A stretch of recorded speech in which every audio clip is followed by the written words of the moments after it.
Magandang tanghali! Kumusta po? Narito po ulit ang update natin para sa lagay ng ating panahon.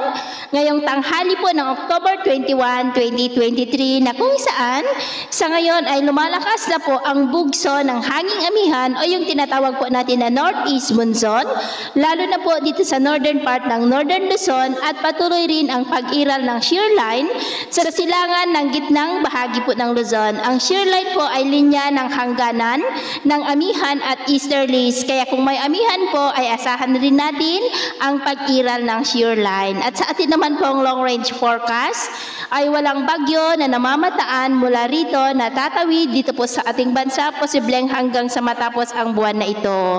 At sa lagay ng ating panahon ngayon, dahil sa amihan at shear line, ay maulap ang kalangitan na may mga pulupulong pag-ulan sa malaking bahagi po ng Northern Luzon, lalo na dito sa may Cagayan Valley, kasama po ang Bicol Region, ilang bahagi ng Cordillera, Ilocos Region, Metro Manila, Bulacan, Polillo Island, Catanawan, at maulap na kalangitan rin with isolated light rain sa ilang bahagi naman ng Mindoro Provinces, Panay Island, Negros, Leyte, Samar, Occidental Mindoro, Northern Mindanao, Caraga, ilang bahagi ng southern part ng Mindanao at Davao Region. At sa susunod na mga oras ay posible ang mas malalakas na ulan sa ilang bahagi ng Northern Luzon, lalo na po dyan sa may Benguet, Mountain Province, at posible rin ang mga pag-uulan sa ilang pang bahagi ng Southern Luzon, ilang bahagi ng Kabisayaan at Mindanao.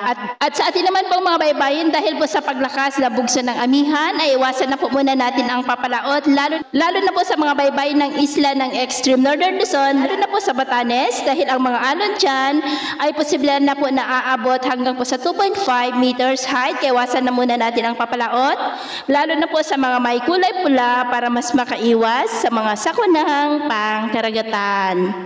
So, yun po ang latest update natin sa araw na ito. Ako po muli si James na nagsasabing, sa kahit anong pagsubok po na darating sa ating buhay, huwag na huwag po tayong mawawalan ng pag-asa. Thank you and God bless!